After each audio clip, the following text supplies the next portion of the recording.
The Sociology of Money, the interplay between man, money, and mind, and how to master them, with bonus inside, Robert Cobbs. Author's contact, Book Minds. Independently published, copyright 2024, Robert Cobbs. Disclaimer. The information provided in this book is for educational and informational purposes only. It is not intended as financial, legal, medical, or psychological advice. The author and publisher make no representations or warranties regarding the accuracy, completeness, or applicability of the information contained herein. Any actions taken based on the information in this book are the sole responsibility of the reader. The content of this book reflects the author's personal opinions, experiences, and research. While every effort has been made to ensure the information is accurate and current, individual financial situations, psychological experiences, and societal contexts may vary. Readers are encouraged to seek professional advice tailored to their specific needs and circumstances before making any financial, legal, or health-related decisions. The author and publisher disclaim any liability for any loss or damages arising directly or indirectly from the use or misuse of the information in this book. Introduction. The triad of money, mind, and society. When I was a child, I watched my parents stretch every dollar, as if their very lives depended on it. To me, money was a source of stress, a mystery that seemed to control our lives from the shadows. As I grew older, I saw friends and family alike consumed by the pursuit of it, losing themselves in its grip. Yet I also witnessed acts of profound generosity, moments when money became a tool for connection and healing. I began to realize something crucial. Money is neither good nor evil. It is a mirror, reflecting back to us our values, fears, and aspirations. The question is not what money does to us, but what we do with money and the mindset we bring to it. This book was born out of a desire to understand the intricate dance between money, the human mind, and the society we live in. Money is not just currency, it's a story we tell ourselves. It's a social contract that shapes the way we work, dream, and interact with one another. Despite its undeniable influence, few of us pause to ask the deeper questions. How does money mold our behavior? How does it reinforce societal hierarchies or empower us to break free from them? And how can we master our relationship with money instead of letting it master us? The origins of money reveal much about its symbolic power. Long before we carried wallets or opened bank accounts, ancient societies relied on barter systems, exchanging goods and services directly. Over time, currency, from coins to paper money and more recently, digital assets, emerged as a way to standardize value and simplify trade. Yet, as money evolved, so too did its meaning. It became more than a medium of exchange. It became a measure of success, a source of identity, and for many, a tool of oppression. Today, money pervades nearly every aspect of our lives. It influences the career paths we choose, the relationships we build, and even the way we perceive ourselves. It has the power to unite and divide, to create and destroy.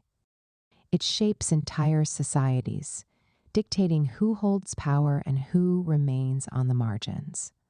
And at the individual level, money often becomes a reflection of our deepest psychological struggles: scarcity, fear, greed, or the endless chase for security and status. But here's the good news. We are not powerless. We can change our relationship with money. By understanding its psychological, sociological, and practical dimensions, we can reclaim control. We can learn to see money not as an end in itself, but as a means to something greater. Mastering the interplay between money, mind, and society is not just about personal financial success. It's about creating a life of purpose and contributing to a more equitable world. In the chapters ahead, we will explore how money shapes human behavior, reinforces societal structures, and interacts with individual psychology. We will uncover the stories we've been told about money and examine how they influence our daily lives.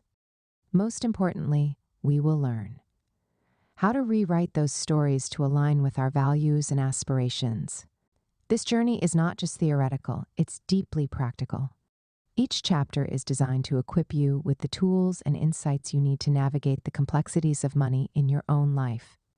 Whether you are struggling with financial insecurity, striving for wealth, or simply seeking a healthier relationship with money, this book is for you. The triad of money, mind, and society is at the heart of everything we do. By mastering this interplay, we can unlock not just financial freedom, but a deeper sense of purpose and fulfillment. Let's embark on this journey together. Chapter 1: The Social Life of Money. Money is often seen as a simple tool, a means to pay bills, acquire goods, or save for the future. But in reality, money is one of the most profound social inventions in human history. It's not just about economics. It's about how we, as individuals and societies, decide what we value, how we interact, and even how we define success and security. To understand money is to understand the very foundation of human relationships and cultural development. Money as a social construct, from barter to cryptocurrency. The origins of money lie in its role as a problem solver. Thousands of years ago, societies relied on barter systems, where goods and services were exchanged directly. A farmer might trade wheat for a cobbler's shoes or a weaver's fabric for a potter's bowls. But what happened when the farmer didn't need shoes? Or when the cobbler couldn't find a potter who wanted shoes? The limitations of barter created inefficiencies, leading to the need for a universal medium of exchange. The earliest forms of money were objects that held intrinsic or agreed-upon value: cowrie shells, beads, and eventually metals like gold and silver. These were not chosen arbitrarily.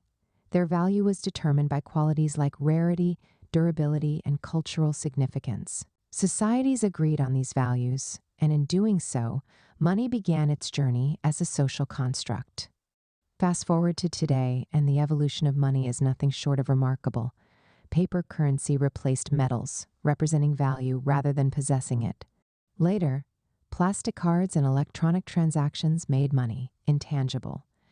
Now, with the rise of cryptocurrency, money has taken an even more abstract form, existing as code on a blockchain, a decentralized global ledger where trust is established through technology rather than government backing. Each stage of money's evolution reflects a collective agreement. Cowrie shells had value because people agreed they did. Gold held power because it symbolized wealth and stability. Today's currencies, from the dollar to Bitcoin, operate on trust in systems, governments, or algorithms. At its core, money exists because we, as societies, allow it to exist. How societies assign value to money. The assignment of value to money is not based on inherent worth, but on societal consensus. Take a bill. Its paper and ink are worth mere cents, but it can buy groceries, pay for services, or even change lives. Why? Because society agrees that it has value. This agreement is reinforced by institutions like governments and banks, which ensure the currency's stability and legitimacy. Interestingly, the value we assign to money often reflects deeper cultural and psychological values. For example, in capitalist societies, money is frequently tied to individual freedom, ambition, and status. Accumulating wealth is often seen as a marker of success. On the other hand, in more collectivist cultures, money may be valued for its role in maintaining family ties and community obligations. The way we assign value to money also evolves with societal needs and technological advances. Digital currencies like Bitcoin challenge traditional systems by decentralizing value and removing the need for intermediaries like banks. This shift is more than technological, it's cultural. It reflects a growing desire for autonomy and distrust of centralized power. At a personal level, we each assign value to money differently, based on our upbringing, experiences, and cultural backgrounds. For some, money represents security, a buffer against life's uncertainties. For others, it's a pathway to luxury or a means to support loved ones. These personal values drive how we earn, spend, and save, shaping our financial behavior in profound ways. The role of money in shaping cultural norms and human relationships. Money doesn't just facilitate transactions, it influences how we see ourselves and relate to others. In many ways, it is a silent architect of culture and human connection. In societies where wealth is celebrated, money often becomes a symbol of success and status. Think about how people define their identities around material possessions: the car they drive, the clothes they wear, or the neighborhoods they live in. These markers are more than personal preferences. They're cultural signals shaped by money's role in society. This influence extends to human relationships. Money has the power to bring people together or drive them apart. In families, financial stress can strain marriages or parent-child relationships. At the same time, shared financial goals. Saving for a home, funding a child's education, or starting a business can strengthen bonds. Friendships, too, are often influenced by money. The ability to share experiences, give gifts, or lend support can enhance relationships, but disparities in financial circumstances can also create tension. For example, a group of friends might struggle to agree on where to dine or travel if their financial means differ significantly. Even love isn't immune to money's influence. Research shows that financial compatibility is one of the key factors in long-term romantic success. While money itself doesn't guarantee happiness, mismatched financial values or habits can lead to conflict and resentment. At a broader level, money shapes societal norms by dictating what is valued. For instance, in economies driven by consumerism, people are often encouraged to spend rather than save, equating happiness with material abundance. Advertisements perpetuate the idea that success is measured by what we own, creating a culture where people strive to keep up with the Joneses. On the flip side, money can also be a force for positive cultural change. It funds innovation, builds communities, and enables acts of generosity. Philanthropy, for example, is a powerful way in which individuals and organizations use money to drive social progress, from supporting education to fighting poverty and climate change, making it personal and practical. Understanding the social life of money isn't just an academic exercise, it's a practical one. When you recognize that money is a construct shaped by societal agreements, you begin to see how much control you have over your own financial reality. For example, if you've ever felt trapped by the pursuit of money, it helps to remember that its value is not fixed but fluid. This realization can shift your focus from accumulation to purpose. Instead of chasing wealth for its own sake, you might ask, how can I use money to align with my values and improve my life or the lives of others? Similarly, understanding how money shapes relationships can help you navigate financial conflicts more effectively. If money has caused tension in your family or friendships, consider the underlying dynamics. Is the conflict truly about money, or is it about deeper issues like trust, control, or differing priorities? Approaching these conversations with empathy and openness can transform financial disagreements into opportunities for connection. On a societal level, recognizing money's role as a cultural force can inspire you to challenge harmful norms. If you find yourself caught in a cycle of consumerism, ask, am I spending in ways that reflect who I truly am, or am I buying into societal expectations? Practicing mindful consumption can help you reclaim agency over your financial decisions and contribute to a culture that values experiences and relationships over possessions. Money, at its core, is a shared agreement, a story we tell ourselves about value and exchange. It has evolved from a practical solution to a deeply ingrained social institution, shaping not only how we trade goods, but also how we perceive ourselves and relate to others. By understanding its social life, we can move beyond the surface-level pursuit of wealth to a deeper mastery of how money influences our lives, our culture, and our connections. In doing so, we take the first step toward a healthier, more intentional relationship with money, one that serves us rather than controls us, and that is where true financial freedom begins. Chapter 2: The Psychology of Wealth and Poverty. Money is more than a tool for survival. It's a mirror reflecting how we think, feel, and make decisions. Its presence, or absence, touches every aspect of our lives, shaping how we see ourselves, how we interact with others, and even how we approach our future. Yet we often fail to recognize the profound psychological impact money has on us. To truly master money, we must understand its influence on our behavior, our mental health, and the invisible biases that drive our financial decisions. How money influences behavior, decision-making, and identity. Imagine receiving an unexpected windfall, a bonus at work, or a lottery prize. How would you spend it? Would you save it, invest it, or splurge on a long-desired item? This momentary scenario illustrates how money influences behavior. People often approach financial decisions emotionally, not rationally, because money is deeply tied to personal desires, fears, and values. Behavioral shifts related to money can be seen in subtle and profound ways. Research shows that people with financial abundance often feel more confident and assertive in their decisions. They may take greater risks because they have a safety net to cushion potential losses. Conversely, those with limited financial resources are more likely to approach decisions cautiously, focusing on immediate needs rather than long-term goals. This dynamic is particularly evident in how money shapes identity. For many, wealth becomes a source of pride and a marker of success. Statements like, "I've made it," often refer to financial achievements. Money can boost self-esteem, but it can also create pressure to maintain a certain lifestyle or image. On the other hand, the absence of money can lead to feelings of inadequacy or failure, as societal narratives often equate financial struggles with personal shortcomings. Practical decisions, like whether to buy a home, start a business, or invest in education, are profoundly influenced by financial circumstances. Yet, the way we approach these decisions often reveals hidden priorities and fears. For example, someone raised in poverty might hoard money out of fear of scarcity, even when financially secure. Conversely, someone from a wealthy background might overspend, trusting that resources will always be available.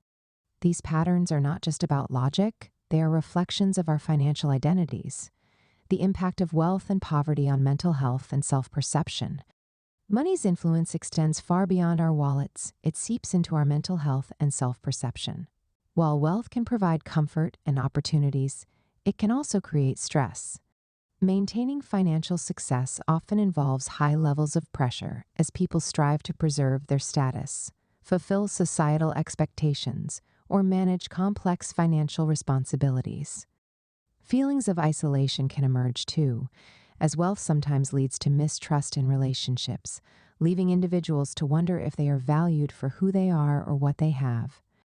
Poverty, on the other hand, often brings a different kind of psychological toll.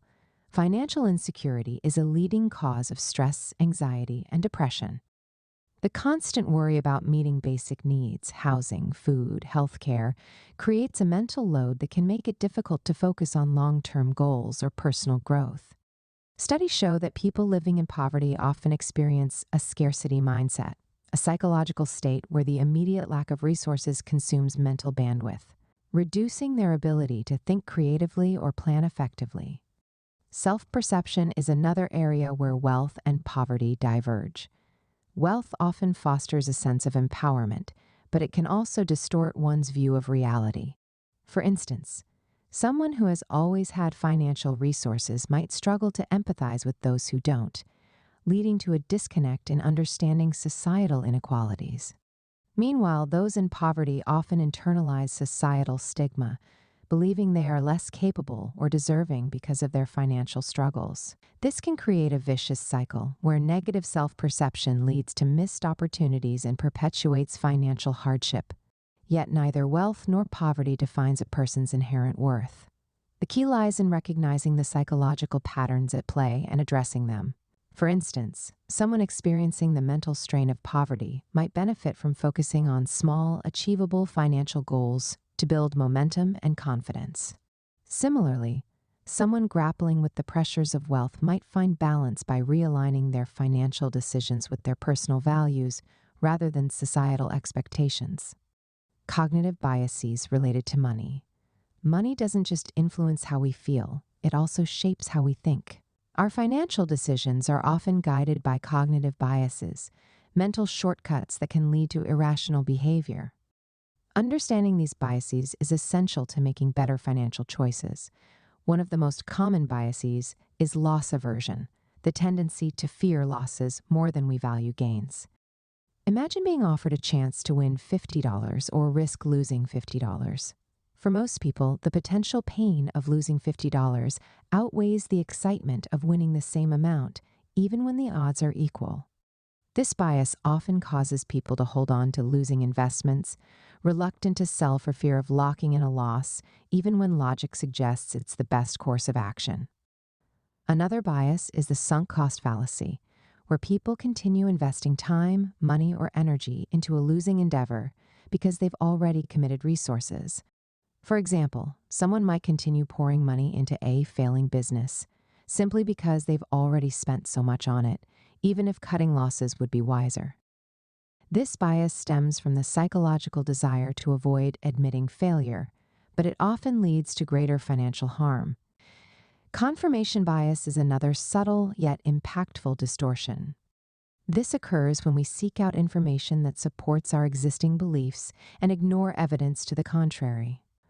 For example, someone who believes that real estate is always a safe investment might overlook market trends indicating otherwise, leading to poor decisions. Finally, there is status quo bias, the preference to maintain the current state of affairs, even when change would be beneficial. People often stick to outdated financial habits, like keeping money in a low-interest savings account instead of investing, simply because it feels safer than exploring new options. These biases are not flaws. They are part of how the human brain processes complex information. However, being aware of them allows us to question our financial decisions and adopt strategies to counteract their effects. For instance, if you're prone to loss aversion, you might benefit from automating investments, reducing the emotional component of decision-making. If the sunk cost fallacy affects you, seeking an external perspective, like advice from a financial advisor, can help you evaluate situations more objectively, making it personal and practical. To apply the insights from this chapter, start by reflecting on your own financial behavior. How does money influence your decisions and self-perception? Are there times when financial stress has affected your mental health or relationships? By acknowledging these patterns, you take the first step toward change. For example, if you notice that fear of loss is holding you back from pursuing new opportunities, try reframing the situation. Instead of focusing on what you might lose, consider what you could gain. If you've been caught in the sunk cost fallacy, remind yourself that past investments cannot change the future. Focus instead on the best decision for your current circumstances. Additionally, consider how wealth or poverty has shaped your mindset. If wealth has created stress or feelings of isolation, think about ways to reconnect with what truly matters to you, whether it's relationships, personal growth, or contributing to causes you care about. If poverty has left you feeling trapped or inadequate, focus on small wins, saving a little each month, learning a new skill, or finding resources that can help you build momentum. Above all, remember that money is a tool, not a measure of your worth. By understanding its psychological effects, you can use it to empower yourself rather than letting it control you. In doing so, you'll not only improve your financial well-being, but also gain greater clarity, resilience, and peace of mind. Chapter 3: Power and Inequality in the Monetary System.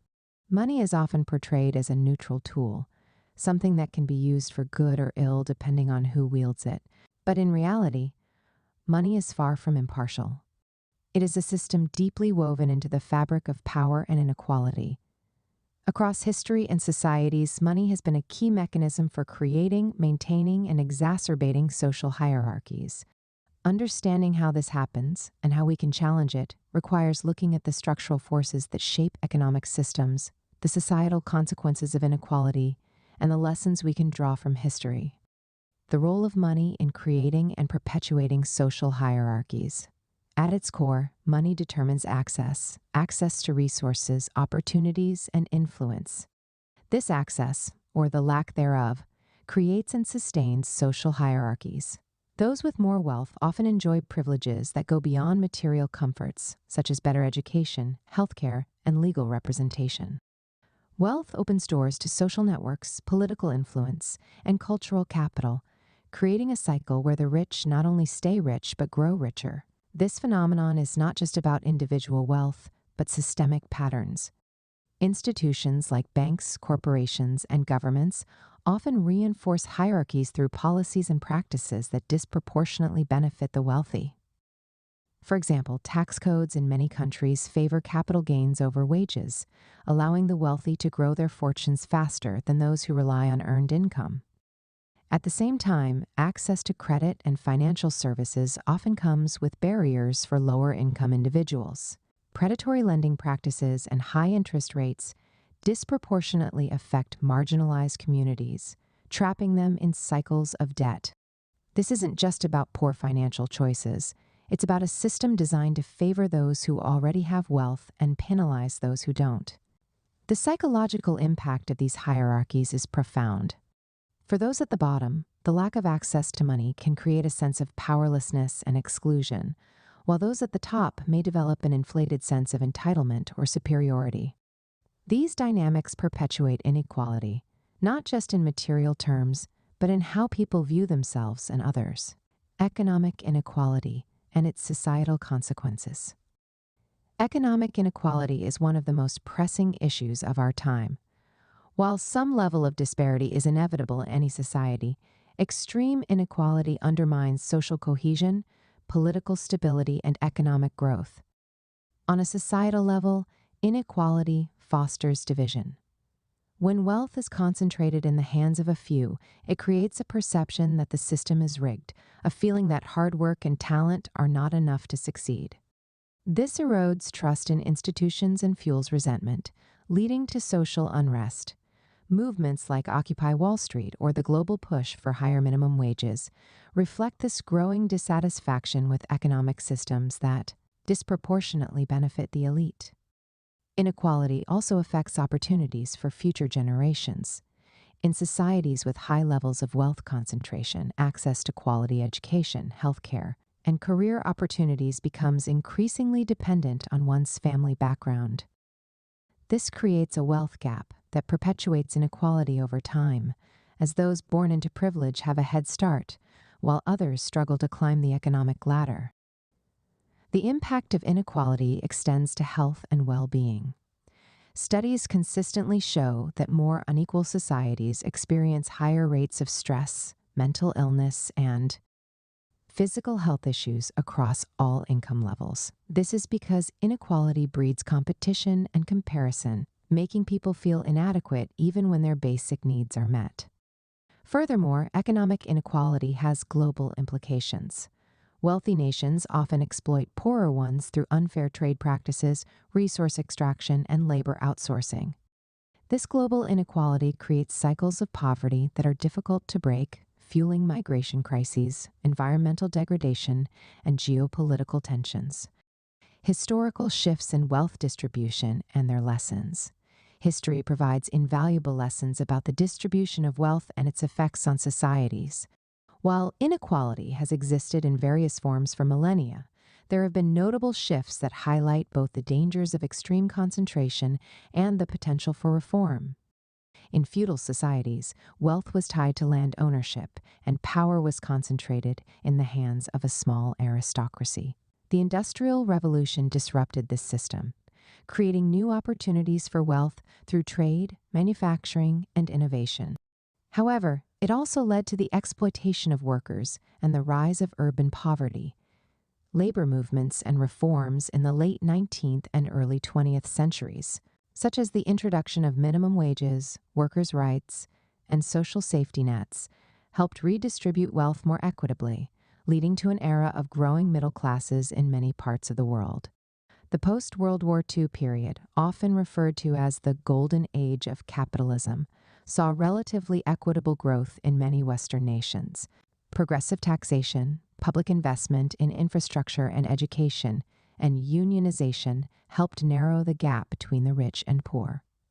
However, this trend began to reverse in the late 20th century with the rise of neoliberal economic policies. Deregulation, tax cuts for the wealthy, and the weakening of labor protections contributed to the concentration of wealth we see today. One of the most striking examples of wealth redistribution occurred during the Great Depression. The economic collapse exposed the dangers of unregulated markets and extreme inequality, leading to sweeping reforms like the New Deal in the United States. These policies not only stabilized the economy but also reduced inequality by expanding public services and creating jobs. More recently, the rise of technology has created new dynamics in wealth distribution. While tech innovations have generated enormous wealth, they have also concentrated power in the hands of a few individuals and corporations. This raises questions about how societies can ensure that the benefits of technological progress are shared more broadly, making it personal and practical. Understanding the power dynamics of money and inequality isn't just an abstract exercise. It has practical implications for how we navigate our own financial lives and contribute to societal change. On a personal level, recognizing the systemic nature of inequality can help you approach money with a sense of empowerment rather than resignation. While you may not control the broader system, you can make choices that align with your values and contribute to greater fairness. For example, supporting businesses that prioritize ethical practices, advocating for policies that address inequality, or using your resources to uplift others are all ways to challenge the status quo. At the same time, it's important to reflect on your own relationship with money and privilege. If you have access to financial resources, consider how you can use them responsibly. This doesn't mean feeling guilty about wealth, but understanding its potential to create positive change. Conversely, if you've faced financial struggles, remember that your worth is not tied to your bank account.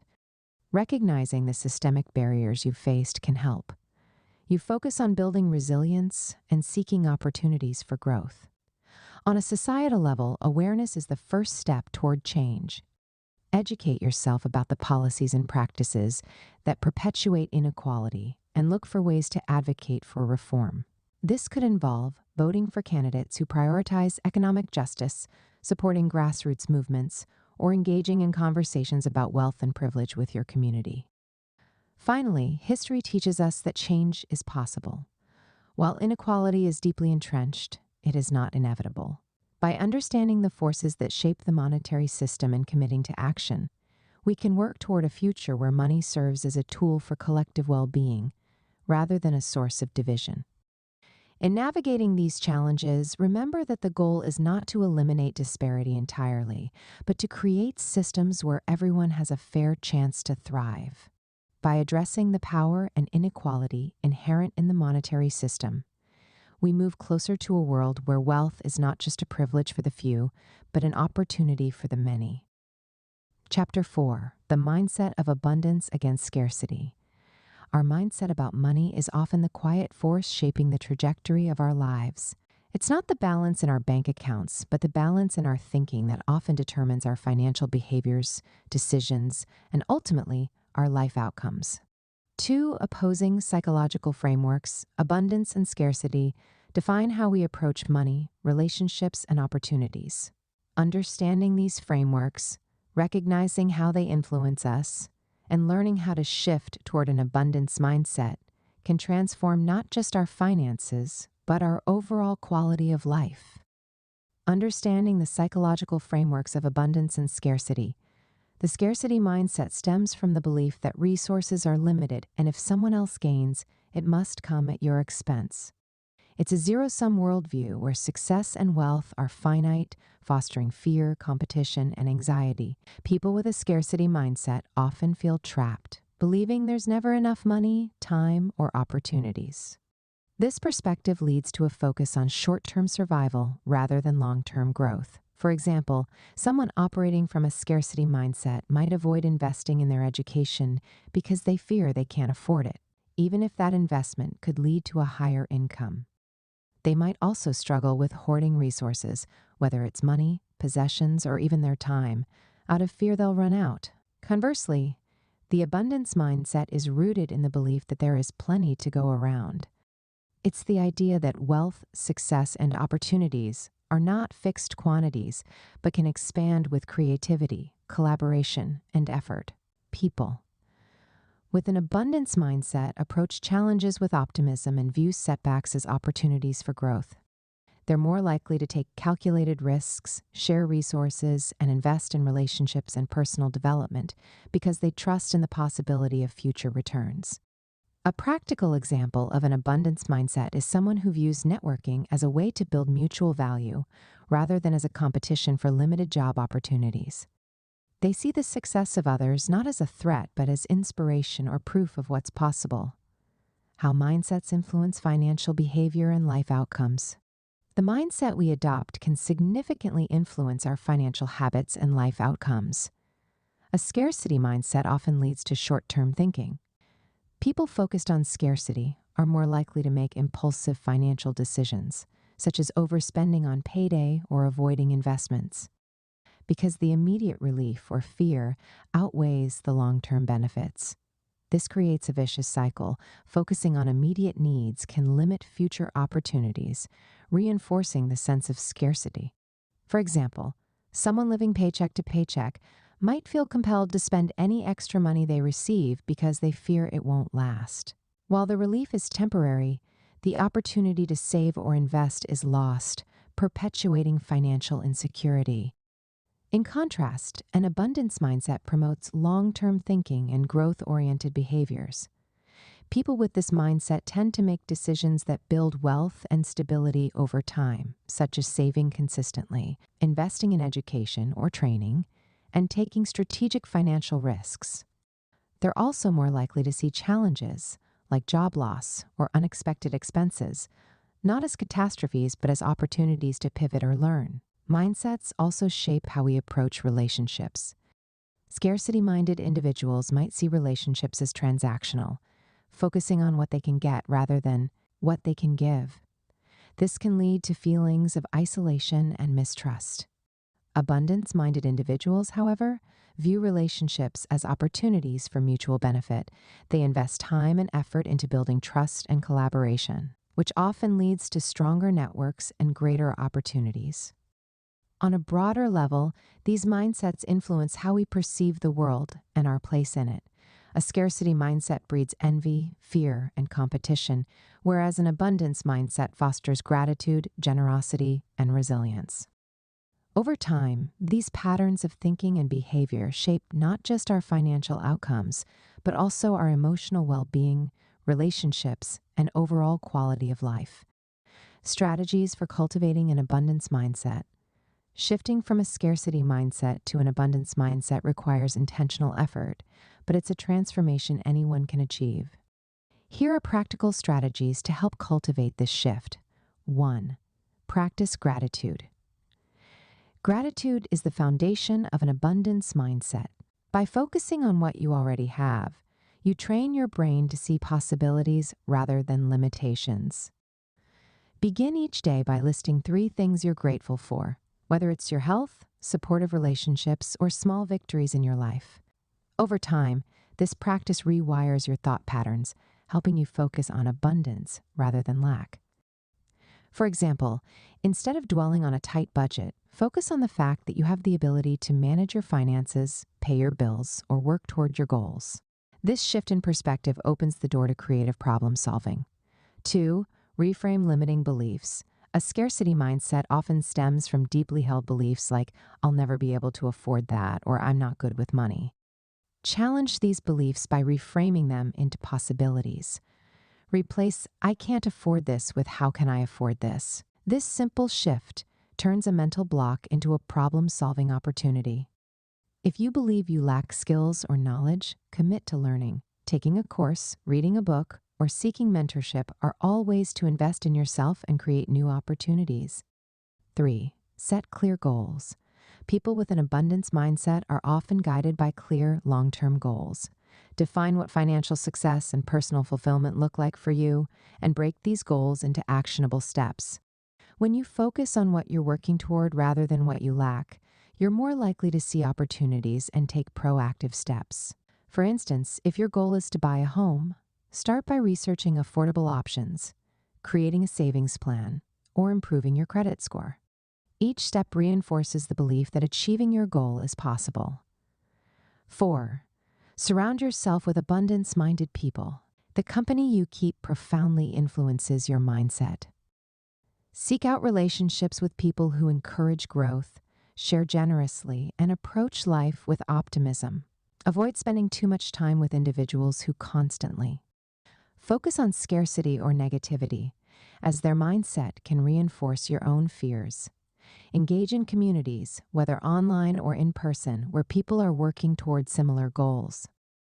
Hearing stories of how others overcame financial challenges can inspire and motivate you. 5.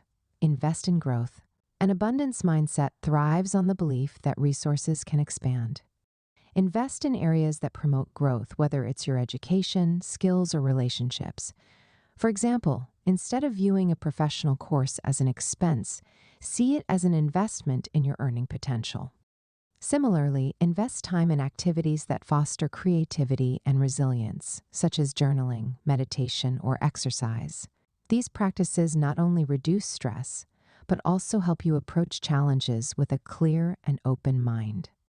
6. Focus on giving. One of the paradoxes of abundance is that giving often leads to receiving. When you share your time, knowledge, or resources, you create value for others, which often comes back to you in unexpected ways. Start small, volunteer in your community, mentor someone, or share your expertise freely. Over time, this habit reinforces the belief that there's enough for everyone, including you. 7. Celebrate small wins. Building an abundance mindset is a journey, and every step matters. Celebrate small victories, whether it's saving an extra $50 this month, learning a new skill, or simply shifting your perspective in a challenging situation. These moments of progress remind you that growth is possible and encourage you to keep going, making it personal and practical. Shifting to an abundance mindset has transformed my own life and finances in ways I never imagined. I've experienced firsthand how focusing on lack can cloud your judgment and limit your possibilities. For years, I believed I could never save enough to start my own business. But when I began to question that belief and focus on what I could do, cutting unnecessary entrepreneurship and connecting with mentors, expenses, learning about, opportunities began to appear. This shift didn't happen overnight, and it wasn't always easy, but by practicing gratitude, setting clear goals, and investing in my growth, I learned to see money not as something to fear, but as a tool to create the life I wanted. Today, I approach challenges with curiosity rather than dread, and I've found that the more I embrace an abundance mindset, the more opportunities seem to flow my way. You too can make this shift. Start small, be patient with yourself, and trust that abundance is not about having everything. It's about believing that you already have enough to create a better future. By embracing this mindset, you'll unlock not just financial success, but a life filled with possibility, purpose, and fulfillment. Chapter: The Influence of Money on Human Relationships. Money doesn't just sit in our wallets or bank accounts. It plays an active, sometimes invisible role in the dynamics of our closest relationships. Whether it's a family deciding how to allocate resources, friends navigating differences in financial priorities, or romantic partners merging their financial lives, money often becomes both a tool and a test of connection. Learning to navigate money-related challenges with understanding and intention can strengthen these bonds and transform financial tension into opportunities for deeper trust and collaboration. Money in family dynamics.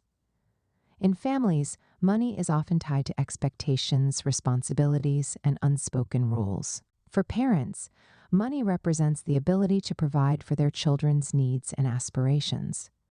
For children, financial support can symbolize love, stability, or, in some cases, control. These underlying associations can create tension if not openly addressed. Take, for example, a parent who feels stretched thin providing for their family. The financial pressure might manifest as frustration or anxiety, which can inadvertently affect their relationship with their children.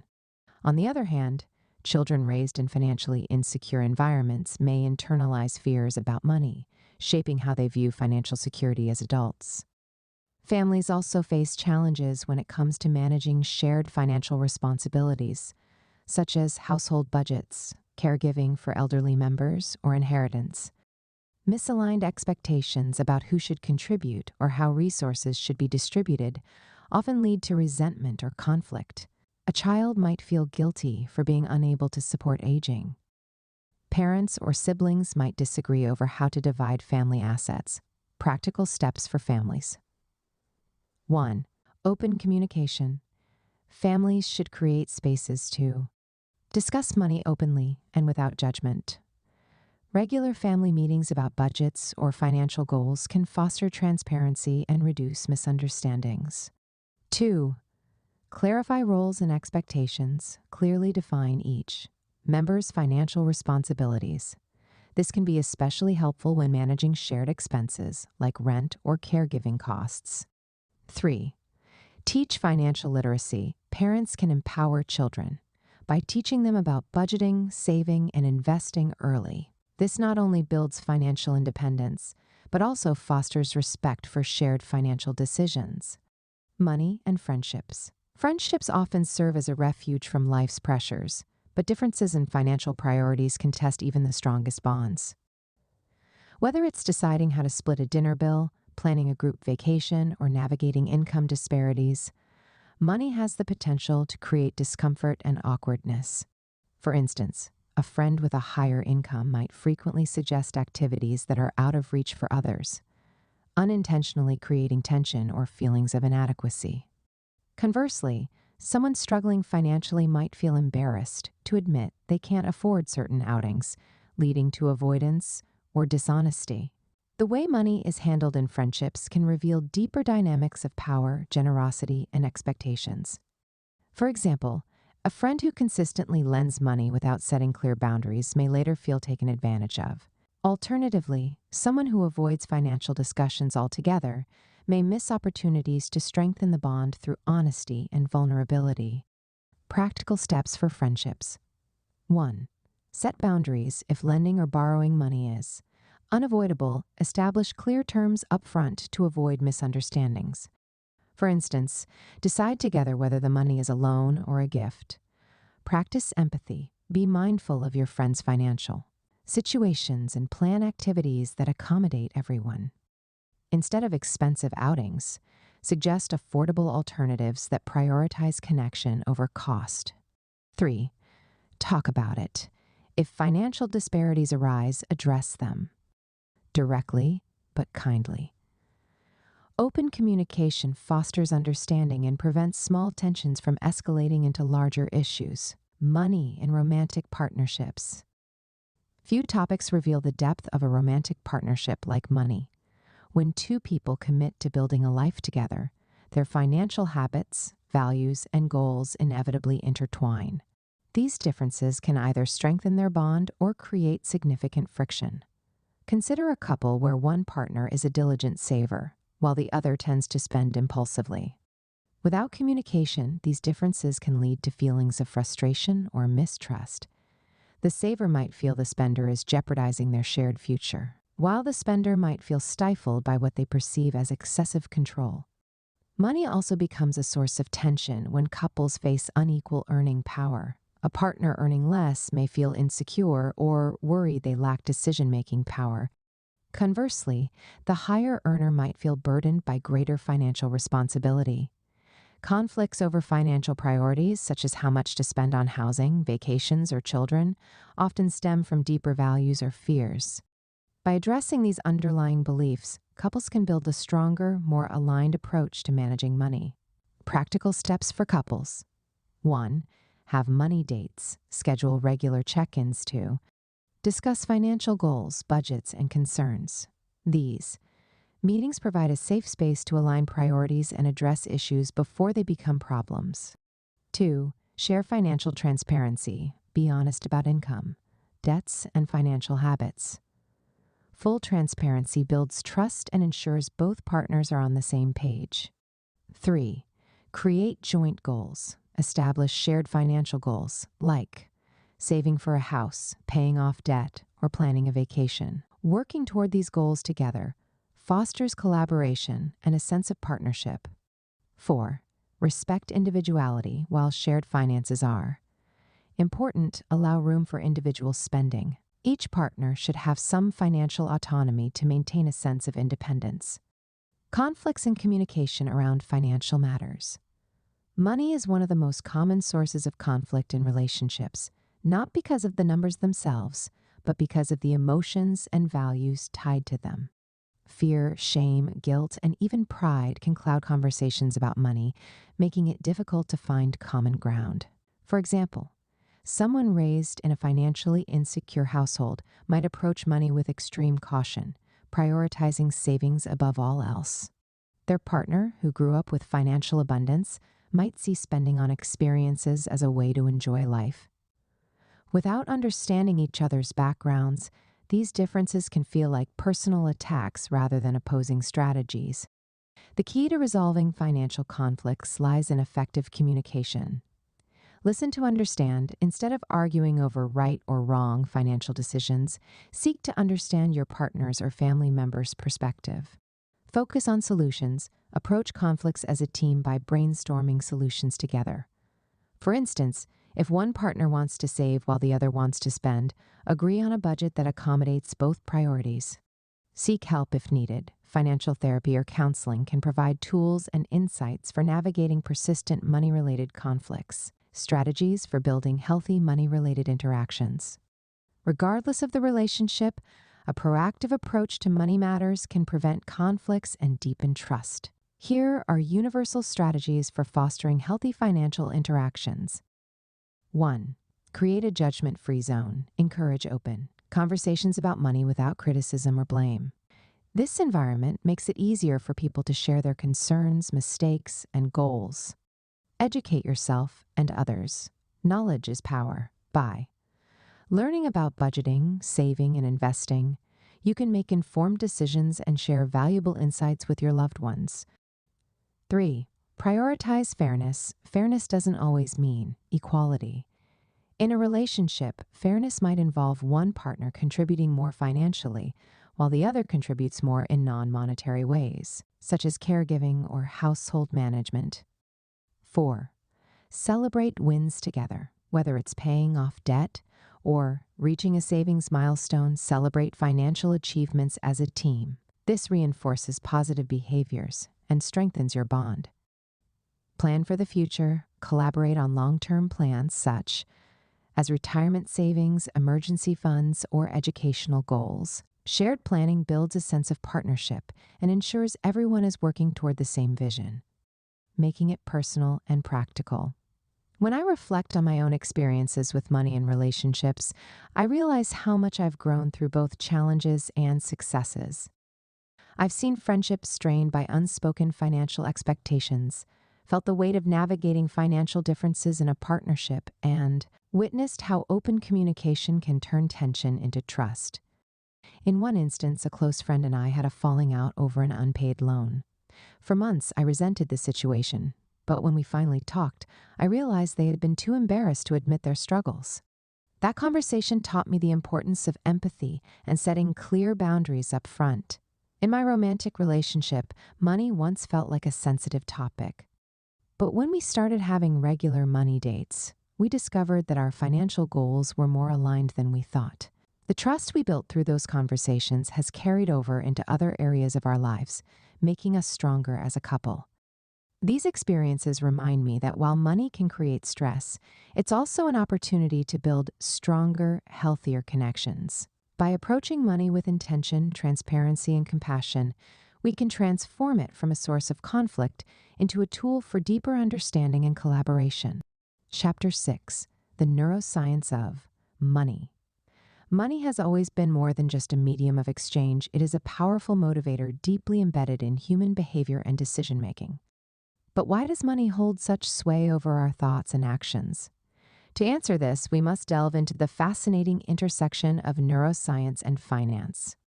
Understanding how our brains process money decisions, what drives the allure of wealth, and how we can rewire destructive financial habits offers practical insights for anyone looking to build a healthier relationship with money. how the brain processes financial decisions. When faced with financial decisions, the brain orchestrates a complex interplay of emotions, logic, and instinct. The prefrontal cortex, the brain's rational center, is responsible for weighing costs, benefits, and long-term consequences. This is the part of the brain we engage when creating budgets, planning for retirement, or comparing investment options. However, the prefrontal cortex doesn't work in isolation. The amygdala, the emotional center of the brain, often overrides rational thought, especially when financial choices involve fear, greed, or social comparison. For instance, a sudden stock market crash might trigger a fight-or-flight response, leading investors to sell off assets impulsively, even when long-term logic suggests staying the course.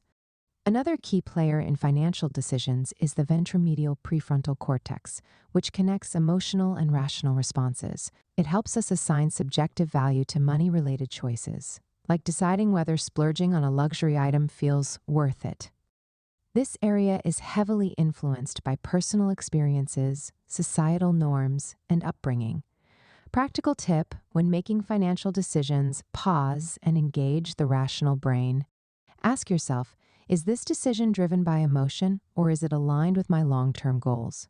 Simple techniques like deep breathing or writing down the pros and cons can help reduce emotional interference. Dopamine, reward systems, and the allure of wealth. Money activates the brain's reward system, releasing dopamine, the chemical that fuels motivation, pleasure, and reinforcement.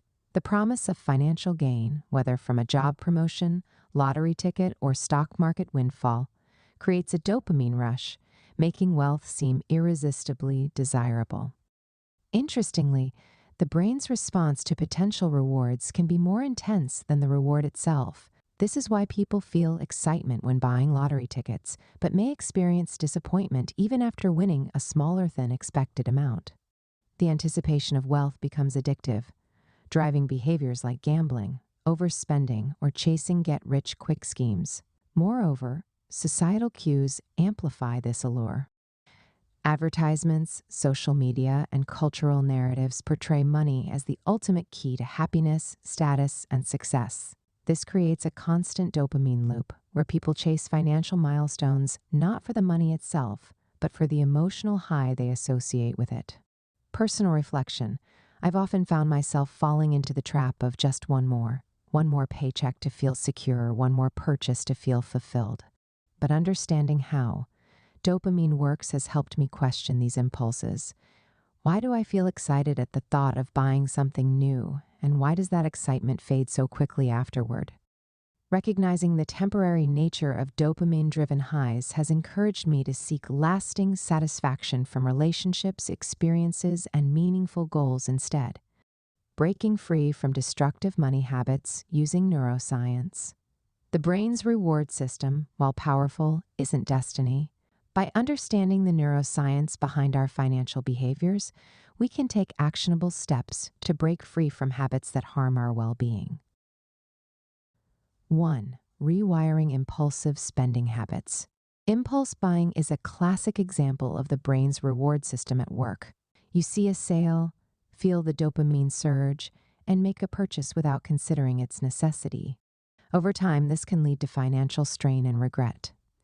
Neuroscience-based strategies to combat this include delay gratification, train your brain to wait before. Making a purchase. Set a 24-hour rule for non-essential items. This allows the initial dopamine surge to subside, giving your rational brain time to assess the decision. Redirect the reward system, replace the excitement of. Shopping with non-monetary rewards, like celebrating achievements with a walk in nature, a call with a loved one, or a creative hobby. Overcoming financial anxiety. Financial anxiety often stems from the amygdala's heightened sensitivity to perceived threats, such as debt, job insecurity, or economic downturns. This chronic stress can lead to avoidance behaviors, like ignoring bills or delaying investment decisions. Practical solutions include: calm the amygdala and help you approach financial challenges with clarity. Reframe the threat. Instead of seeing financial issues as insurmountable. View them as manageable problems. Break large goals into smaller, actionable steps to build confidence and reduce overwhelm. 3. Tackling loss aversion. Loss aversion, a cognitive bias where the pain of losing money feels more significant than the pleasure of gaining the same amount, affects everything from investment decisions to day-to-day spending. It's why many people hold on to underperforming stocks or resist taking calculated financial risks. To counteract loss aversion. O. Focus on the big picture. Shift your perspective from individual losses to overall gains. For example, instead of fixating on a single bad investment, consider how your broader portfolio is performing over time.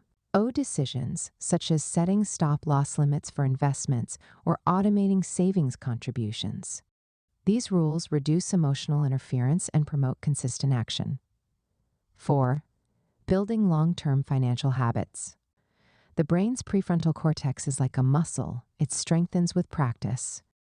By repeatedly engaging in disciplined financial behaviors such as budgeting, saving, or investing, you can rewire your brain for long-term success. Neuroscience suggests that forming habits relies on trigger-action-reward loops. O. Trigger. Identify cues that prompt positive financial behaviors. O. Action. Perform the desired behavior consistently.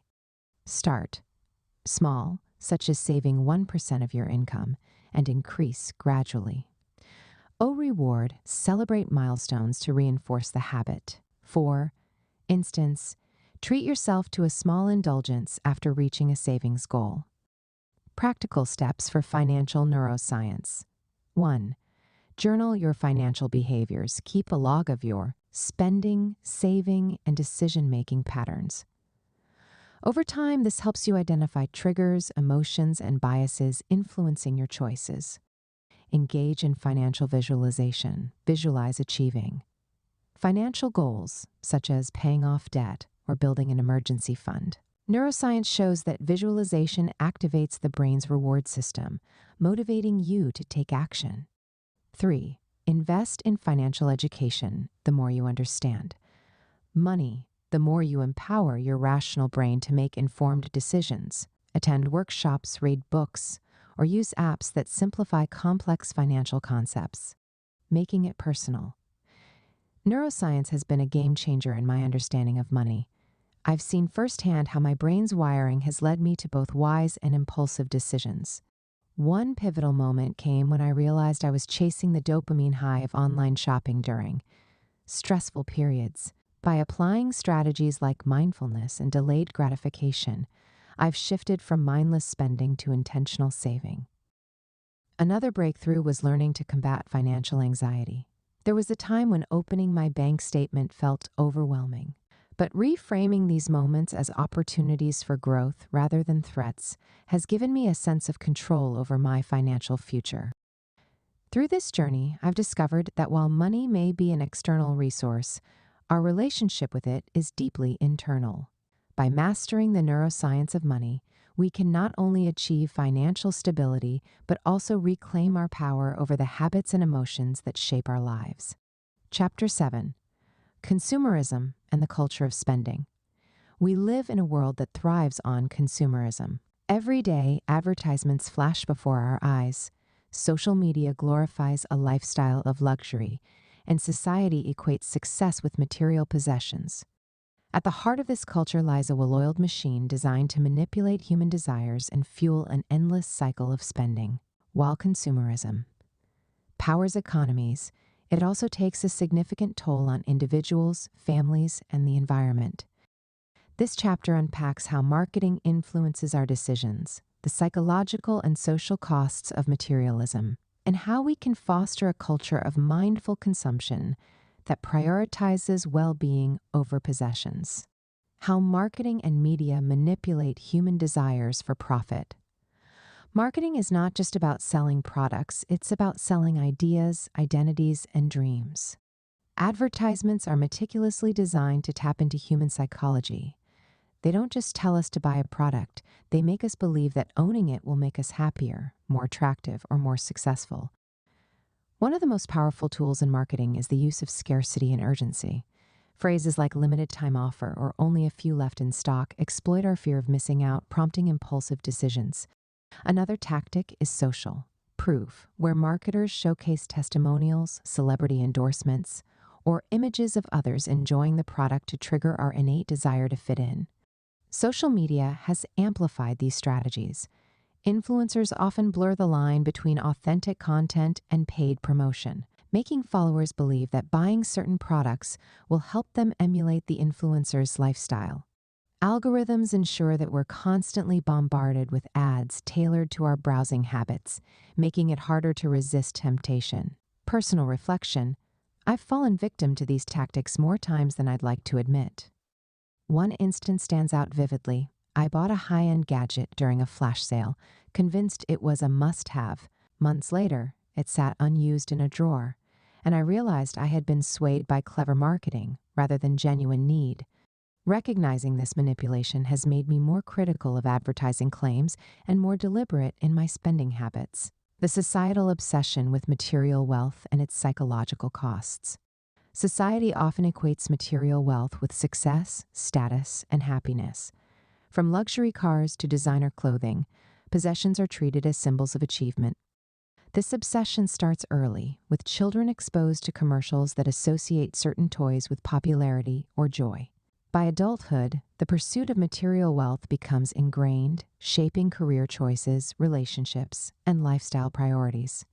Yet, the pursuit of materialism comes at a high cost. Studies show that people who prioritize material wealth often experience lower levels of life satisfaction and higher rates of anxiety and depression. This paradox arises because material goods provide only fleeting satisfaction. The joy of a new purchase fades quickly, replaced by the desire for the next shiny object, a phenomenon known as the hedonic treadmill. Moreover, the constant pressure to keep up with societal standards can lead to financial stress.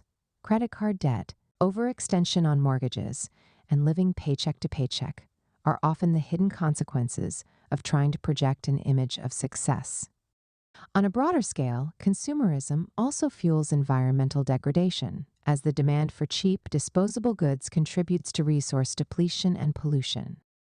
Practical insight to combat this cycle: it's important to ask, what truly brings me happiness? For many, the answer lies in relationships, experiences, and personal growth rather than material possessions. Redirecting energy toward these areas can break the hold of consumerism and lead to a more fulfilling life. Building a culture of mindful consumption. Mindful consumption isn't about rejecting material goods entirely. It's about making intentional choices that align with your values and long-term goals. By adopting a more thoughtful approach to spending, you can reclaim control over your finances and reduce the psychological burden of consumerism.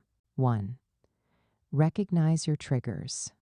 Start by identifying the triggers that lead to impulsive purchases. Is it boredom, stress, social comparison? Understanding these patterns can help you address the root causes rather than masking them with shopping. Practical tip: the next time you feel the urge to buy something, pause and ask yourself, why do I want this? Will it add lasting value to my life? Often, the act of questioning is enough to break the cycle of impulsive spending. 2. Embrace the concept of enough. One of the most liberating realizations is that you already have enough. Society teaches us to constantly strive for more money, more possessions, more prestige. But true contentment comes from appreciating what you have and focusing on what truly matters. Personal practice: I started a gratitude journal to remind myself of the abundance in my life. Instead of fixating on what I lack, I celebrate the things I already own and the experiences I cherish. This shift in perspective has reduced my desire for unnecessary purchases. 3. Invest in quality over quantity. Consumerism often prioritizes quantity over quality, encouraging people to buy cheaper, disposable goods that need constant replacement. By investing in high-quality items that last longer, you can save money in the long run and reduce waste. Practical tip: apply the cost-per-use principle when making purchases. For example, a well-made coat that costs $200 but lasts 10 years is a better investment than a $50 coat that falls apart after one season. 4. Adopt the 30-day rule. One of the simplest yet most effective strategies for curbing unnecessary spending is the 30-day rule. When you're tempted to buy something non-essential, wait 30 days before making the purchase. This delay gives you time to evaluate whether you truly need or want the item. 5. Shift focus to experiences. Research consistently shows that experiences bring more lasting happiness than material goods. A family vacation, a day spent hiking, or a cooking class with friends creates memories that outlast the fleeting joy of a new gadget or outfit. Personal insight: some of my most cherished moments involve experiences, not things. I've learned to prioritize spending on activities that foster connection and personal growth, rather than accumulating possessions. 6. Educate yourself on ethical consumption. Be intentional about supporting companies that align with your values, whether it's choosing eco-friendly products, supporting local artisans, or avoiding fast fashion. Your spending habits can reflect your commitment to social and environmental responsibility, making it personal. I once lived under the spell of consumerism, believing that material possessions defined my worth and success. I remember buying a luxury watch, convinced it would boost my confidence and signal my achievements. But after the initial excitement wore off, it became just another item in my collection, proof that objects cannot fill the void of purpose or meaning. What changed my mindset was a shift toward mindfulness. I began to question the narratives I had internalized about success and happiness. Why was I chasing material things? Who was I trying to impress? Slowly, I started to redefine what wealth meant to me. Not a bank account filled with zeros, but a life rich in experiences, relationships, and peace of mind. Today, I practice mindful consumption not only for my own well-being, but also as a way to contribute to a more sustainable and equitable world. It's not always easy. Old habits die hard, but the rewards are undeniable. I feel lighter, freer, and more aligned with my values. By recognizing the pervasive influence of consumerism, understanding its psychological and societal costs, and embracing mindful consumption, we can break free from the culture of spending. It's a journey of self-awareness and intentionality, one that leads to a life not defined by what we own, but by who we are and what we contribute to the world. Chapter 8. Mastering Financial Literacy. Financial literacy is one of the most powerful tools you can equip yourself with for a secure, fulfilling life. In today's world, it is not enough to simply work hard. You must also understand how money works, how it can work for you, and how to avoid the pitfalls that so often trap individuals in cycles of financial instability.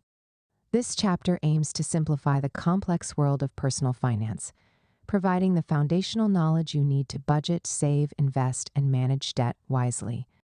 It's not about getting rich quickly. It's about mastering financial habits that will serve you and your family well throughout life. The basics of personal finance: budgeting, saving, and investing. The foundation of financial literacy rests on 3 key pillars: budgeting, saving, and investing. Let's break them down. 1. Budgeting. The blueprint for financial health. Budgeting is the first and most critical step in taking control of your finances.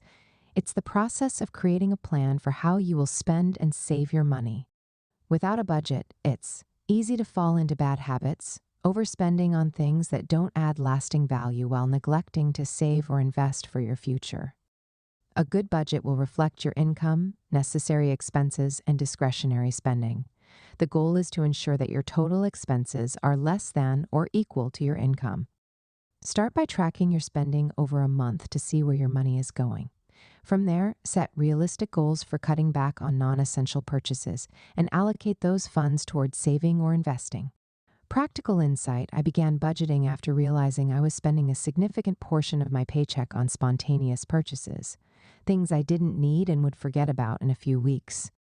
By using a simple budgeting app to track my income and expenses, I found areas to cut back and started setting aside money for emergencies and future investments. Over time, this simple habit created a sense of financial freedom I hadn't previously experienced. 2. Saving, building a safety net. saving is the next cornerstone of financial literacy.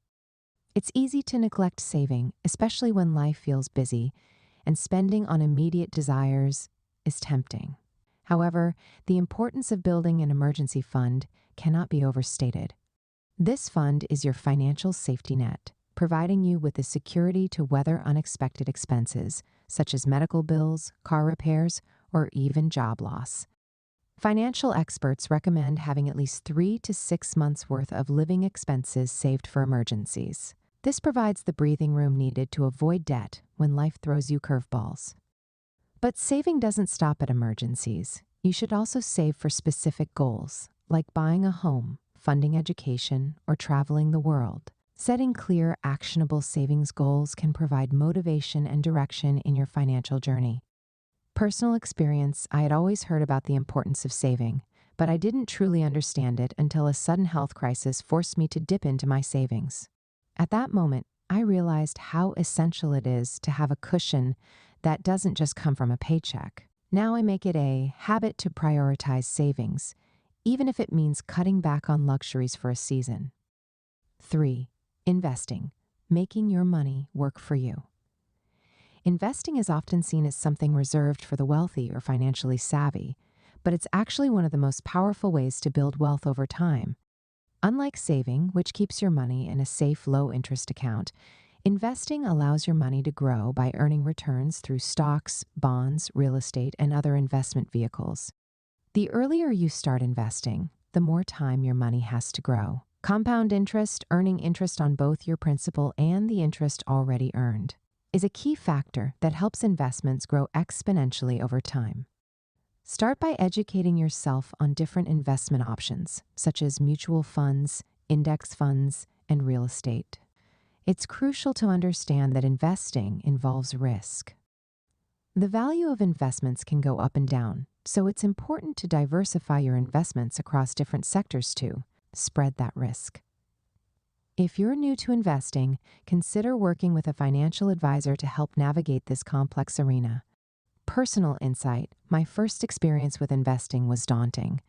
I feared the market's volatility and worried about losing my money, but I began small, putting aside a small portion of my income each month into a low-risk index fund. Over time, I saw how even modest, consistent investments could build wealth, and my fear of investing started to dissipate. Today, investing is an integral part of my financial strategy. Understanding debt, credit, and wealth-building strategies. Debt, while often unavoidable, can be a significant hindrance to financial freedom if not managed properly. Understanding how debt works, how to use credit wisely, and how to implement wealth-building strategies is critical for long-term financial health. 1. Debt, a double-edged sword. Debt is often a necessary tool, such as taking out a mortgage to buy a home or a loan for education, but when it becomes excessive or poorly managed, it can spiral out of control. Interest rates on credit cards, personal loans, and car loans can quickly compound, making it harder to pay off your balances. The key to managing debt is prioritization. Focus on paying off high-interest debts first, such as credit card balances, while making minimum payments on other loans. Once high-interest debts are cleared, you can focus on lower-interest debts, like student loans or mortgages. Always avoid taking on new debt unless absolutely necessary, and don't fall into the trap of using debt for non-essential purchases. Practical insight. I once carried a significant amount of credit card debt, paying just the minimum payments each month. The debt seemed insurmountable, and the interest continued to accumulate. Once I shifted my focus to paying off high-interest debts first, I saw real progress. The sense of relief I felt once I was debt-free was unparalleled, and it changed my approach to money forever. 2. Credit, building and maintaining good credit. Credit is a vital component of your financial life. Your credit score can impact everything from loan approval to interest rates and even job opportunities. To maintain a healthy credit score, it's important to manage credit responsibly. Always pay your bills on time, avoid maxing out your credit cards, and be mindful of how much credit you use relative to your limits. A good credit score can help you access better financial products, such as lower interest mortgages, which can save you thousands of dollars over time. 3. Wealth building strategies, diversifying your income and investments. Wealth building is a long-term process that requires a combination of saving, investing, and smart financial decisions. In addition to traditional savings and investments, look for ways to diversify your income streams. This could mean starting a side business, investing in real estate, or finding creative ways to leverage your skills and talents. Another important wealth-building strategy is tax efficiency, understanding how to minimize the taxes you pay on your income, investments, and assets. A financial advisor or tax professional can help you develop a tax strategy that maximizes your wealth over time. Empowering individuals through financial education. Empowerment comes when you feel in control of your finances, making informed decisions rather than relying on others for guidance. Financial literacy is about learning the language of money. The more you understand, the less power money has over you. Practical tip: take the time to read books, take courses, or listen to podcasts on personal finance. The knowledge you gain will equip you to make better decisions and avoid costly mistakes. Small changes like automating savings or setting up an investment account can have a big impact over time. Mastering financial literacy isn't about perfection, it's about progress. Each step you take toward understanding and managing your money brings you closer to financial freedom. When you invest time and effort into learning the basics of personal finance, you unlock the power to build wealth, reduce stress, and live a more fulfilling life. Chapter 9: Money and the Global Society. In an increasingly interconnected world, money plays a pivotal role in shaping not just individual lives but also entire societies on a global scale. The way money flows across borders influences everything from international trade agreements and diplomatic relations to the development of emerging markets and global economic stability. Yet, the power of money is not without its ethical dilemmas. Issues such as exploitation, corruption, and the concentration of wealth in the hands of a few are rife in today's globalized economy. As we look toward the future, alternative economic models and currencies are beginning to emerge, challenging traditional financial systems and offering new possibilities for a more equitable distribution of wealth. Money's role in globalization, international relations, and economic development. Globalization, the process by which businesses, cultures, and governments become interconnected through trade, communication, and the movement of people has fundamentally reshaped how money flows and how societies interact. At the core of globalization is the movement of capital across borders. Whether it's multinational corporations seeking cheaper labor in developing countries, wealthy nations investing in emerging markets, or governments engaging in currency exchanges. Money is the lifeblood of international relations and economic development. As money moves across borders, it facilitates the exchange of goods and services. Countries that are able to attract foreign investment, establish trade relationships, and create favorable environments for businesses can thrive economically.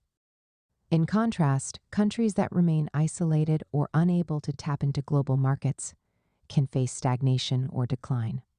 The role of money in facilitating development, particularly in underdeveloped or developing nations, is immense. Investments in infrastructure, healthcare, education, and technology are often funded by foreign capital, allowing countries to build up their economies and improve the living standards of their citizens. However, while globalization can bring economic prosperity, it also creates disparities. Wealthier nations often benefit disproportionately from global trade, while poorer nations face challenges such as unfair trade practices and exploitation. The flow of money, which in theory should promote equality, often deepens existing economic divides. The global financial system, driven by the interests of large corporations and wealthy investors, can reinforce inequalities rather than alleviate them. Personal insight: I've experienced the stark contrast between wealth and poverty while traveling abroad. In some countries, I've seen the impact of foreign investment in urban areas, shiny skyscrapers, modern infrastructure, and bustling economies. But in rural areas, poverty remains a persistent issue, and it's clear that the benefits of globalization haven't been distributed evenly. This realization made me appreciate the complexity of global finance and the need for ethical, sustainable economic practices. Ethical issues in global finance, exploitation, and corruption. While money's role in fostering economic development cannot be ignored, the ethics surrounding its global movement are highly questionable. There are numerous ethical concerns about how money is accumulated and distributed in the global economy, with exploitation and corruption being two of the most critical issues. Exploitation in the global economy often takes the form of low-wage labor, environmental degradation, and human rights abuses. Multinational corporations, in their pursuit of profits, frequently set up operations in developing countries where labor laws are weaker, wages are lower, and environmental regulations are less stringent. Workers are often subjected to poor working conditions, long hours, and wages that do not reflect the value of their labor. The resources of poorer nations are extracted without adequate compensation, leaving local communities struggling to meet basic needs. Corruption is another significant ethical issue. Corrupt governments, businesses, and financial institutions divert money away from initiatives that could improve the quality of life for citizens. Instead, funds are often siphoned off by politicians or business leaders who engage in bribery, embezzlement, and other forms of financial malfeasance. This can prevent nations from achieving their full economic potential, creating cycles of poverty that are difficult to break. As a consumer and global citizen, we all play a role in this system.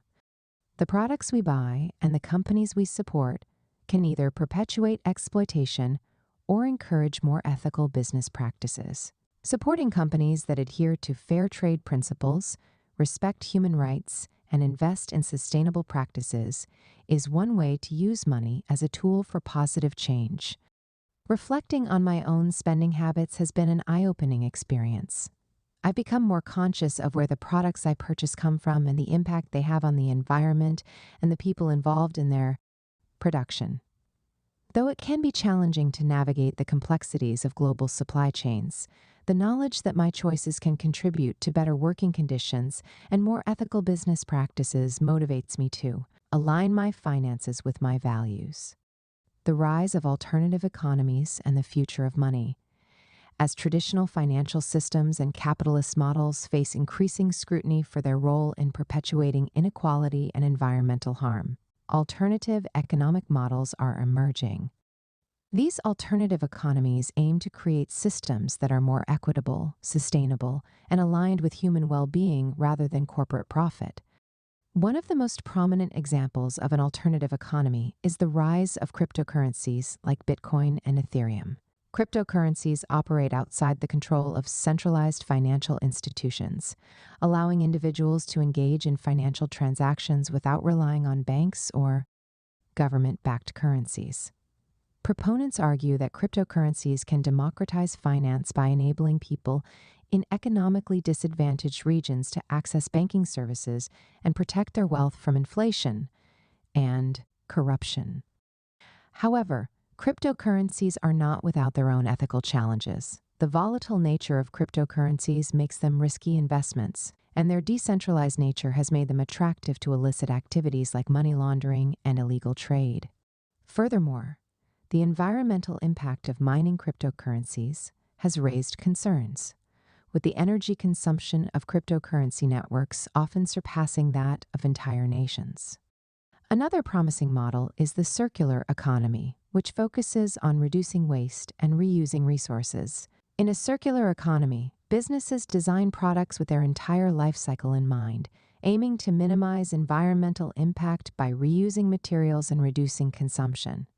The rise of local currencies, time banks, and other community-driven economic models reflect a shift towards valuing cooperation and sustainability over profit maximization.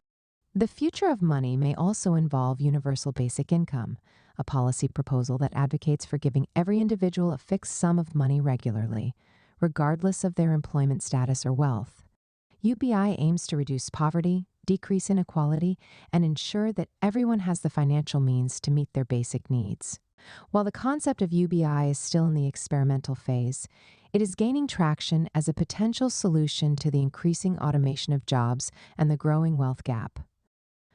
For individuals, these emerging economic models offer a glimpse into a future where financial systems are more decentralized, equitable, and aligned with societal well-being.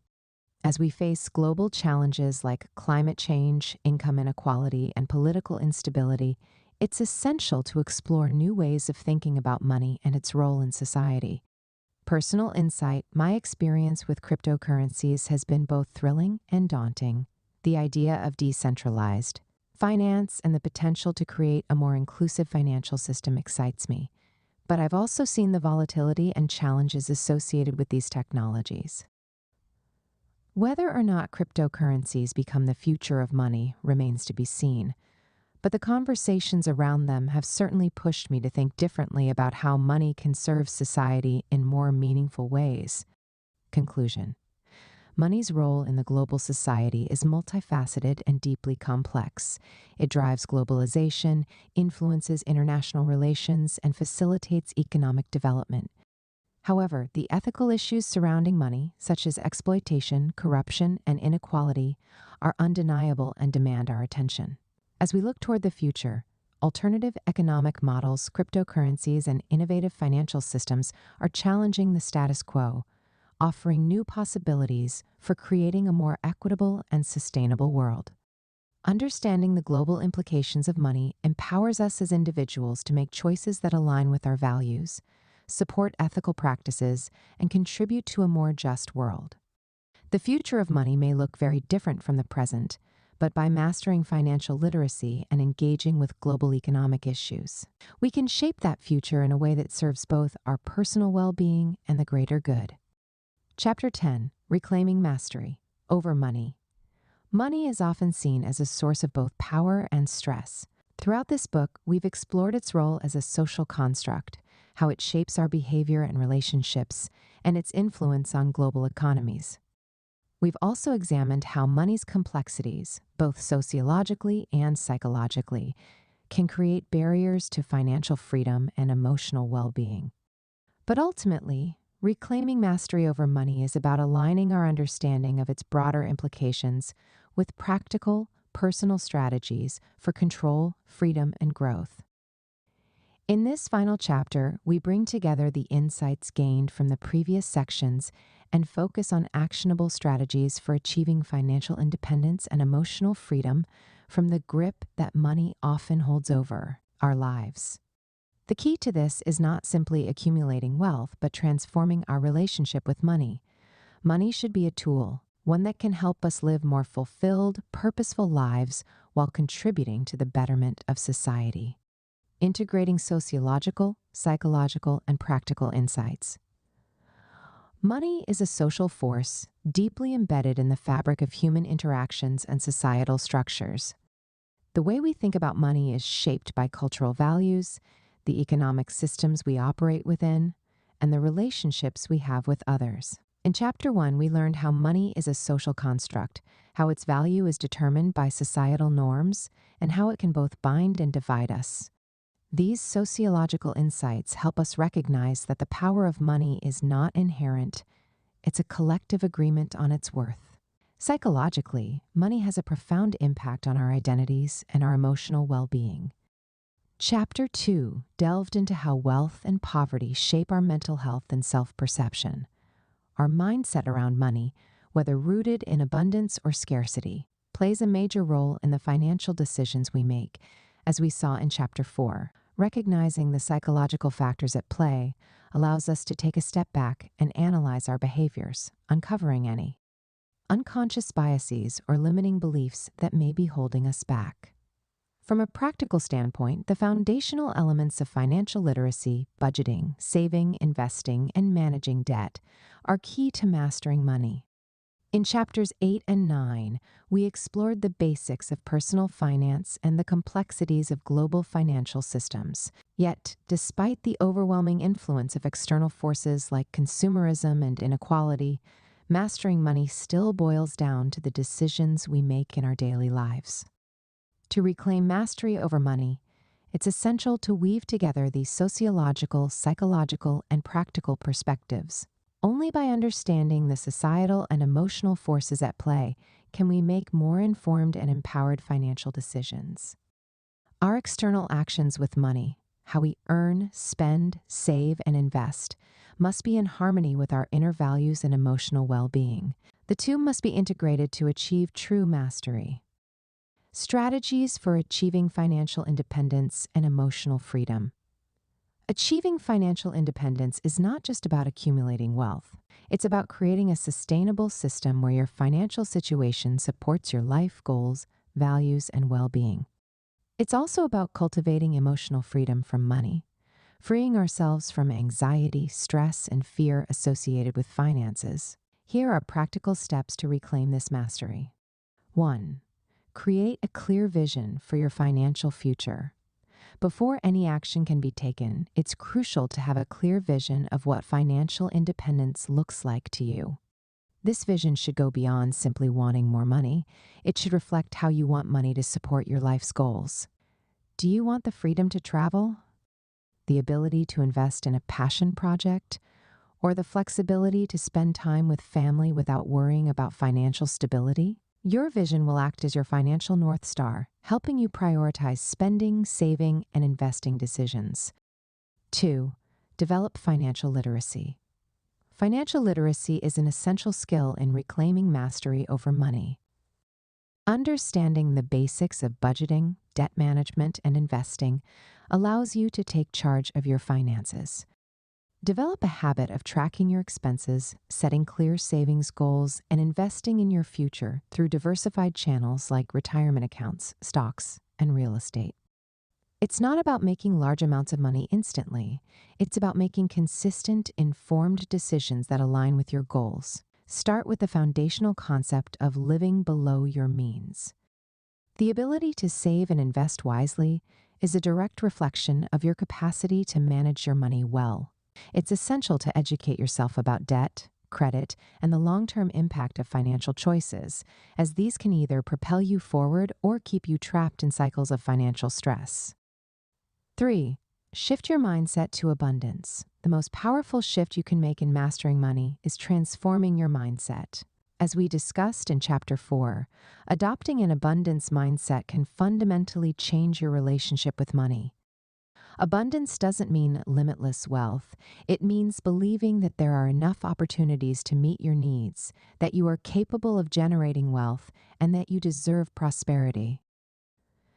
This mindset shift involves letting go of fear-based beliefs about money and embracing the possibility of growth and opportunities. A scarcity mindset can cause you to act from a place of fear and insecurity, making financial decisions based on short-term desires rather than long-term goals.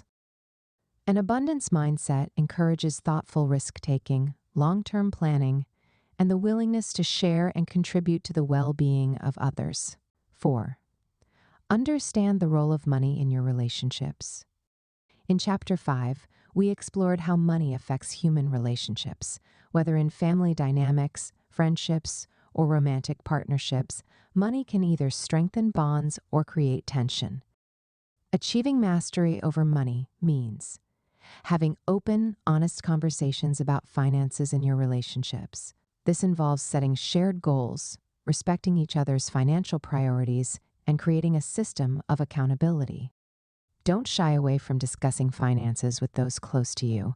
Whether it's with a spouse, family, or friends, these conversations can foster mutual support and understanding. This transparency can also help alleviate stress and reduce the emotional burden of financial decisions. 5. Use money as a tool for personal growth. Money is not just for survival, it's a tool for personal development. The more control you have over your finances, the more opportunities you create for personal growth. Money can be invested in education, self-care, travel, or starting a business. Each of these contributes to your growth as a person and as a contributor to society. Investing in your own development is one of the most powerful ways to reclaim mastery over money.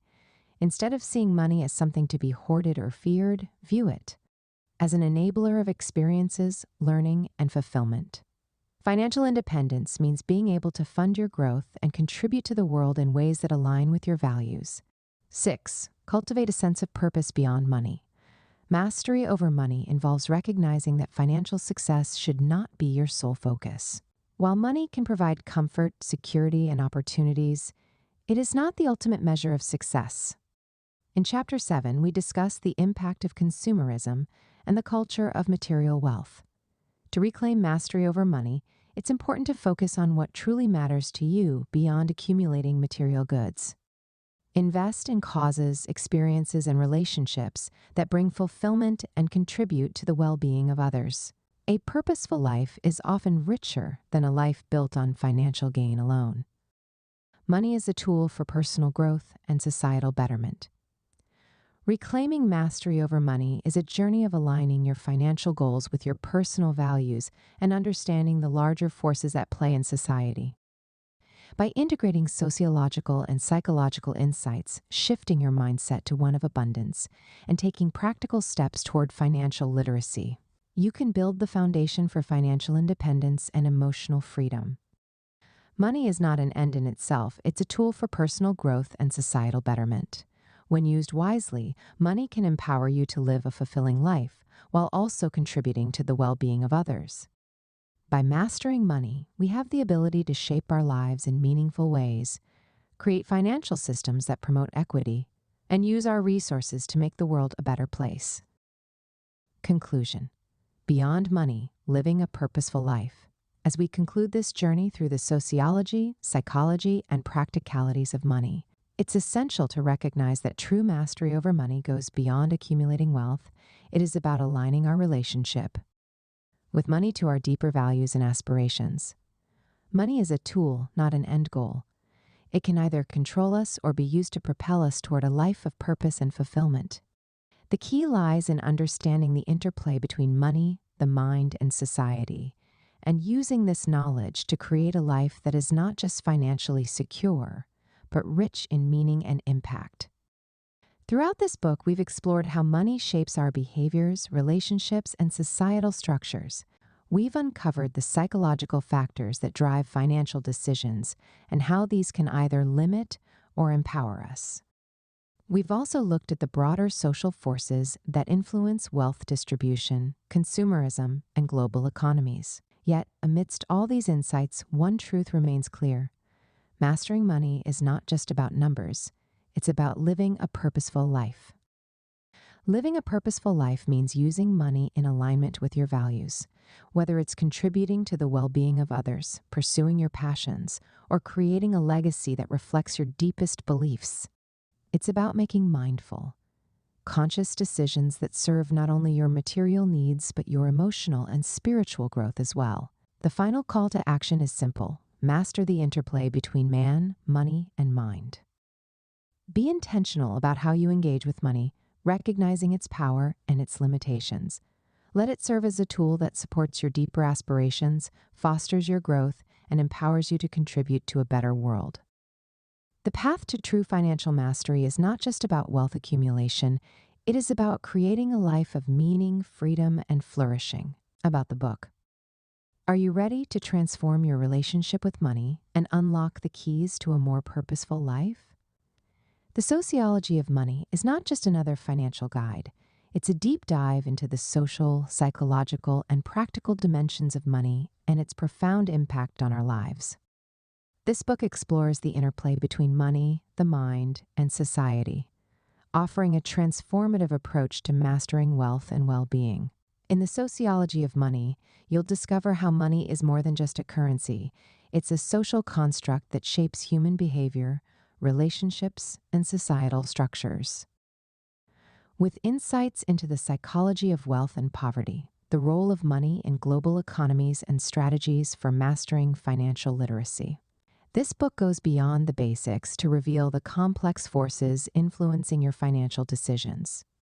Whether you're struggling with financial stress, seeking financial independence, or simply looking to deepen your understanding of money, this book offers the tools you need to thrive.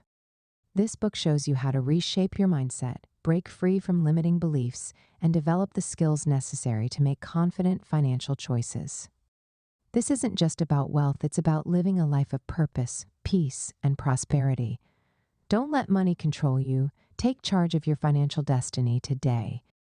Whether you're seeking practical tips on budgeting, saving, and investing, or aiming to understand the deeper forces shaping your financial world, the Sociology of Money provides the insights and strategies you need. Get your copy now and begin your journey toward financial mastery and a more fulfilling, purposeful life. Bonus: the interplay between man, money, and mind is intricate and multifaceted. These 33 facts delve into how human behavior, financial systems, and our psychology are deeply interconnected. Understanding this dynamic is key to mastering our relationship with money and achieving both personal and societal well-being. 1. Money is a social construct. Money's value is determined not by any inherent qualities, but by the shared agreement among individuals and societies. Its worth fluctuates based on collective trust and social context. 2. Money affects human behavior. Our relationship with money profoundly influences how we behave. It impacts our choices, priorities, and interactions, often shaping decisions in ways we don't consciously recognize. 3. Psychological impact of wealth. Wealth can increase feelings of security and freedom, but can also lead to increased stress, anxiety, and isolation if not managed mindfully. 4.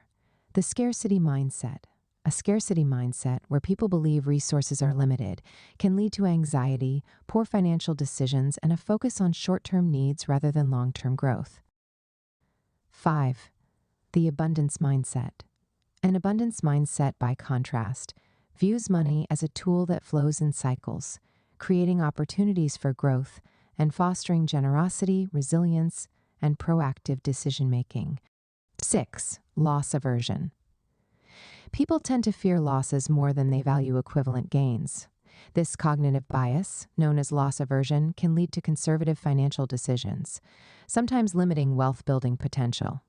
7. Financial decision-making is emotional. Many financial decisions are driven by emotions, such as fear, greed, or guilt, rather than logic or analysis, which often leads to suboptimal choices. 8. Money shapes our identities. How we manage and perceive money can affect our self-worth and identity. People often define themselves by their financial success or lack thereof, tying their value to monetary status. 9. Cognitive biases impact financial choices. Biases such as the sunk cost fallacy influence how we handle money, sometimes leading to poor decisions. 10. Social comparison. Our financial situation often dictates how we compare ourselves to others. Social comparisons can create feelings of inadequacy, envy, or competition, influencing how we spend or save. 11. Materialism leads to unhappiness. The obsession with material wealth and possessions is linked to lower levels of happiness and life satisfaction, highlighting the need for a more balanced approach to consumption. 12. Money can create hierarchies. Money reinforces societal hierarchies.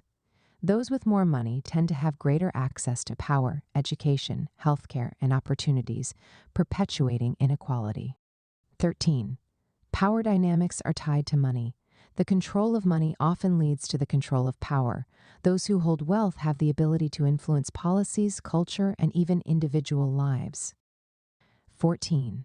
Economic inequality affects mental health. The gap between the rich and the poor can create societal divisions, contributing to increased stress, depression, and lower overall well-being in lower income groups. 15. Debt and anxiety. Debt can exacerbate feelings of anxiety and stress. Financial instability often leads to poor mental health, affecting both individuals and their relationships. 16. The role of money in relationships. Money can strengthen or weaken relationships. Financial conflicts are among the top reasons for relationship stress, yet open communication about money can foster healthier partnerships. 17. The social role of money. Money plays a role in social bonding. It can foster cooperation and collaboration, but it can also breed competition and division, particularly when resources are scarce. 18. Money and self-worth. People often tie their self-worth to their financial success. However, overvaluing money as a measure of personal success can lead to feelings of emptiness and lack of fulfillment. 19. Money is freedom. For many, money represents freedom, the ability to make choices, pursue passions, and live life on one's terms. However, the pursuit of money itself can sometimes become a form of enslavement. 20. Advertising shapes financial desires. Marketing and advertising create desires that don't always align with our actual needs, pushing consumers to prioritize spending on things that don't add long-term value to their lives. 21. Consumerism and mental health. The culture of consumerism, driven by constant advertising, can cause people to believe that material possessions equate to happiness, leading to financial strain and emotional dissatisfaction. 22. The concept of financial independence. Financial independence allows individuals to make decisions without being constrained by the need for money. Achieving this involves smart budgeting, investing, and long-term planning. 23. Wealth distribution shapes societal health. The distribution of wealth impacts societal health, influencing access to education, healthcare, and opportunities. Economic inequality tends to foster social unrest and lower overall life satisfaction. 24. Social media influences spending. Social media platforms contribute to financial stress by encouraging people to compare their financial situations with those of others, leading to feelings of inadequacy or a desire to overspend. 25. Financial literacy empowers individuals. Understanding how to budget, save, invest, and manage debt is essential for achieving financial independence. Financial literacy equips individuals with the knowledge to make informed choices. 26. Dopamine and money. The brain's reward system is activated when we make money or make purchases. This dopamine rush can lead to impulsive spending behaviors, often outweighing rational decision-making. 27. Mindful consumption. Mindful consumption involves intentional spending, focusing on what truly brings joy or adds value to our lives, as opposed to impulsive purchases driven by societal pressures. 28. Sustainability and money. Sustainability involves considering the long-term impact of our financial decisions. People are increasingly choosing investments and products that are socially responsible and ecologically sustainable. 29. The power of saving. Saving is a tool of financial empowerment. Building savings over time creates a safety net that provides security and peace of mind, reducing the stress associated with unexpected financial setbacks. 30.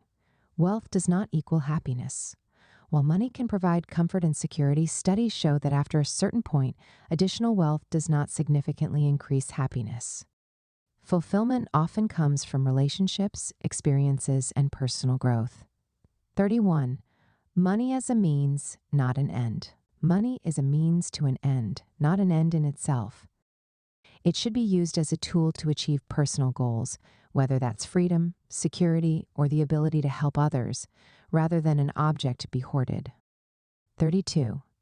The influence of childhood experiences. Childhood experiences with money influence adult financial behaviors. Families' attitudes toward money, whether frugal or extravagant, tend to shape individuals' financial habits later in life. 33. Money's potential for societal betterment. Money, when managed responsibly and ethically, has the power to contribute to societal betterment. It can be used to fund education, healthcare, infrastructure, and social programs that improve quality of life for all. These 33 facts show that money is more than a simple tool for transactions. It's intertwined with every aspect of human existence. By understanding the deep psychological and societal forces at play, we can reshape our relationship with money, creating healthier, more empowered financial behaviors that align with our values, aspirations, and a greater sense of purpose.